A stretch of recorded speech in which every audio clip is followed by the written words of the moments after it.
Hello everybody, welcome back to my channel. If you haven't been here before, my name is Debbie and I read a lot of books. And I've read another book by Taylor Jenkins Reid. The only other book I read by her was Seven Husbands of Evelyn Hugo. And I really enjoyed that book. That book was right up my alley. So when I saw there were other Taylor Jenkins Reid books, I thought, let's give them a go. So this one is Malibu Rising. And this one is 384 pages in fiction, music, romance and contemporary, target audience adults. There's your front cover. And let's just get straight in with that blurb, shall we? A lifetime holding it together. One party will bring it crashing down. Malibu, August 1983. It's the day of Nina Reeva's annual end of summer party, and anticipation is at a fever pitch. Everyone wants to be around the famous Reevas. Nina, the talented surfer and supermodel, brothers Jay and Hud, one a champion surfer, the other a renowned photographer, and their adored baby sister, Kit. Together the siblings are a source of fascination in Malibu and the world over, especially as the offspring of legendary singer Mick Reeva. By midnight the party will be completely out of control. By morning the Reeva mansion will have gone up in flames. But before the first spark in the early hours before dawn, the alcohol will flow, the music will play, and the loves and secrets that shaped this family's generations will all come bubbling to the surface.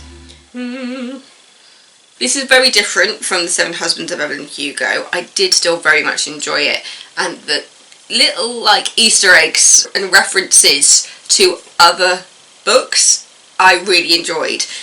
There's a small little reference to The Seven Husbands of Evelyn Hugo in regards to this party, where they talk about a character from Evelyn Hugo being at the party years ago, and there is references to what I believe was the book after this, which is Carrie Soto is Back. Carrie Soto is a character in this book. The thing is, I feel like it's more that Taylor Jenkins Reid's books are in the same world rather than thinking them of as sequels, which is why I'm putting this as a main channel video rather than a sequel series Sunday video.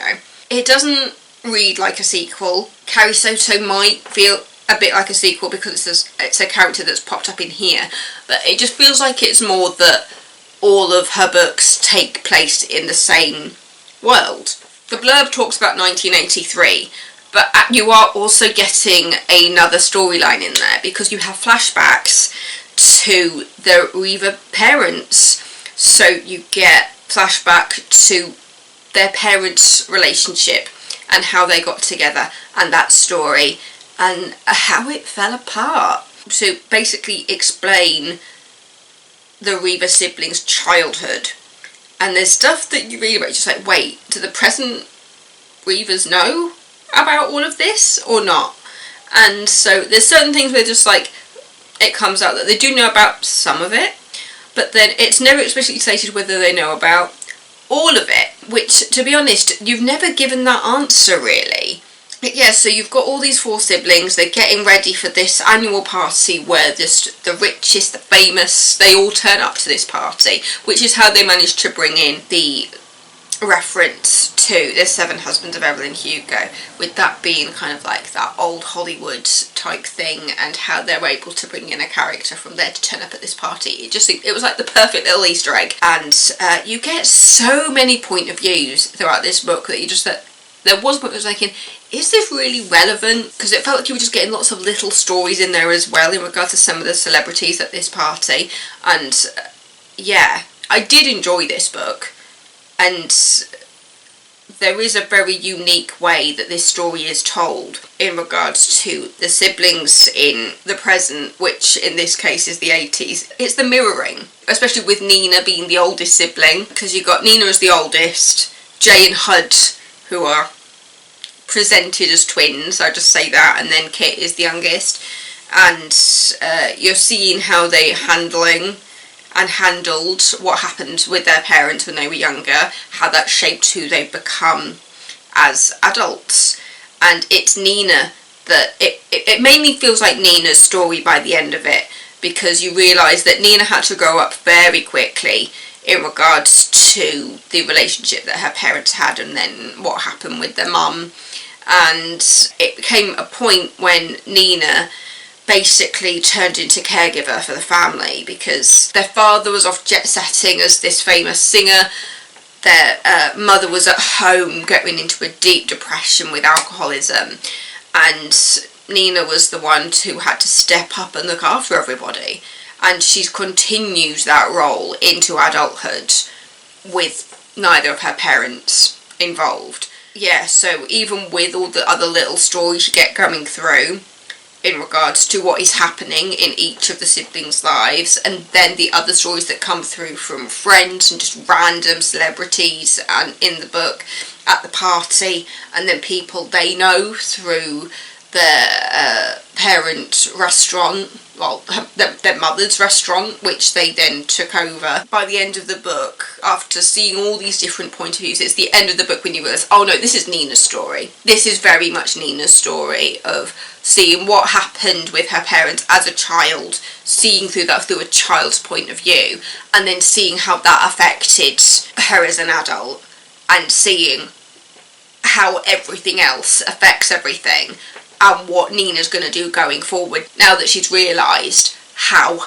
her childhood has shaped who she is. So yeah, this is very much Nina's story by the end of it when you realise how everything connects. Also, just dealing with their absent father, because all the siblings have a different idea of their father because of the situation they were put in. It's that whole thing of girl meets boy, boy wants to be famous and says that he's going to take her along everywhere, and then she's forced to stay at home and look after the kids while he jets off and has affairs and has multiple children and all this sort of stuff.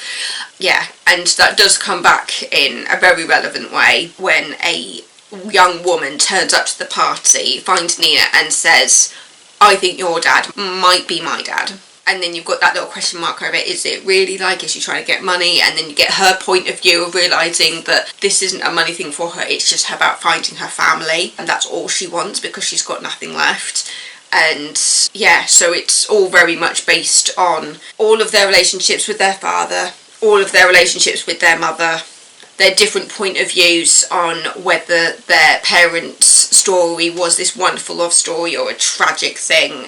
It is quite hard-hitting, really, because you look at the emotional abuse and you see Nina trying not to repeat history. Because in the present you find out that Nina's husband has left for a tennis player. Her husband was a tennis player anyway, but he's left for another tennis player called Carrie Soto, who turns up in Carrie Soto is Back, which I believe was the book after this one. And you're seeing Nina's reaction to her husband leaving and trying not to repeat history in regard to what she knows happened with her parents. And then you see the twin brothers, I'm saying twin loosely, you need to read it to understand what I mean by that, who appear to be fighting over a girl. And then Kit just coming into her own as the youngest and trying to figure out her place and thinking, oh, I've always been the tomboy, do I want to wear a dress? No, like, how am I supposed to feel me? And like, she's finding herself within the story. Yeah, I very much enjoyed it. It's just a very interesting narrative in following it because you get so many different point of views, and you do just get random sections where you're just hearing from somebody who doesn't appear to have any connection to the story. It's just a distraction, and I feel like it's quite a clever way of doing it. A lot of the time you're given information which you just like, this almost feels like it's spoiling itself, but you know stuff before the people in the story do. So you feel like you're ahead of that. Yeah, it's such an interesting one to talk about. Anybody else who has read this book, please talk to me. Help me understand it all, because I want to see what other people have to say about the narrative and the way it's written and the relationships that people have. Yeah, so that's Malibu Rising, Taylor Jenkins Reid. Such an interesting concept and things. Yeah. I have barely touched the surface to where this book goes. It was such an interesting read. I don't know where to put it on the favourite scale, to be honest, but I feel like it's one that is going to stick with me. But I will admit, of the 2 Taylor Jenkins Reid books I've read, the Evelyn Hugo book is like up here. I absolutely loved Evelyn Hugo. This one, I'm not sure where I'm placing it in regards to favourites. I just found it a very interesting read, and to be honest, I kind of couldn't put it down. I love how the whole LA celebrity scene is used in this book. It's weird to talk about a book when you're trying to be cryptic about everything. You don't want to spoil it, but it just has such an interesting premise. Yeah. So thank you so much for watching. Don't forget to subscribe, and I will see you next time with another video. Thanks for watching. Mwah. Stay safe, everybody. Bye. But before that first spark in the early hours before dawn, yeah. Oh, I'll admit it is very different from the 7 Husbands of Evelyn Hugo. I can't speak today.